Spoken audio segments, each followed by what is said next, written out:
Eden garden ଷ୍ଟାଡିୟମରେ ଖେଳାଯାଇଥିବା ବିଶ୍ୱକପ୍ 2023ର 31 ମ୍ୟାଚ୍ ବାଂଲାଦେଶକୁ ପାକିସ୍ତାନ 7 ୱିକେଟରେ ପରାଜିତ କଲା। ଚାଲନ୍ତୁ ଆଜିର ରହସ୍ୟ ଉପରେ ଦର୍ଶକ ପକାଇବେ।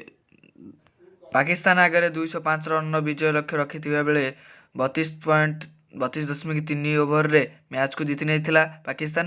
ଦଳ ପକ୍ଷରୁ ଫକର ଜମାନ 81 ରନ୍ କରିଥିବାରୁ ଅବଦୁଲ୍ଲା ସଫିକ୍ 68 ରନ୍ କରିଥିଲେ। ସେହିପରି ମହମ୍ମଦ ରିଜୱାନ ଅପରାଜିତା 26 ରନ୍ କରିଥିଲେ। ବାଂଲାଦେଶ ଅଧିନାୟକ ସାକିବ ଅଲ୍ ହସନ ଟସ୍ ଜିତି ପ୍ରଥମେ ବ୍ୟାଟିଂ କରିବାକୁ ନିଷ୍ପତ୍ତି ନେଇଥିଲେ। ଅଧିନାୟକ ବାବର ଆଜମଙ୍କ ନେତୃତ୍ୱରେ ପାକିସ୍ତାନ ବୋଲିଂ ଆରମ୍ଭ କରିଥିଲେ।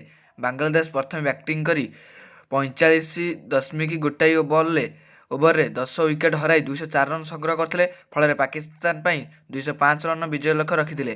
ଧାର୍ଯ୍ୟ ଲକ୍ଷ୍ୟର ପିଛା କରି ଟିମ୍ ପାକିସ୍ତାନ 32 ଓଭର 3ଟା ବଲ୍ରେ 3 ୱିକେଟ୍ ହରାଇ 205 ରନ୍ କରିଥିଲେ। ଦାସ 45 ରନ୍ କରିଥିବା ବେଳେ ମହମୁଦୁଲ୍ଲାହ 56 ରନ୍ କରିଥିଲେ। ସେହିପରି ସାକିବ ଅଲ୍ ହାସନ 43 ରନ୍ ଓ ମେହିଦି ହାସନ ମିରାଜ 25 ରନ୍ କରିଥିଲେ। ଦଳ 45 ଓଭର ଗୋଟାଏ ବଲ୍ର 204 ରନ୍ କରି ଅଲ୍ ଆଉଟ୍ ଯାଇଥିଲେ। ପାକିସ୍ତାନ ପକ୍ଷରୁ ସାଇନ ଆଫ୍ରିଦି ଓ ମହମ୍ମଦ ହସିନ୍ ଜୁନିୟର 3ଟି ଲେଖାଏଁ ୱିକେଟ୍ ନେଇଥିଲେ। ଏହା ଦଳ ପାଇଁ ବିଜୟ ରହସ୍ୟ ଥିଲା।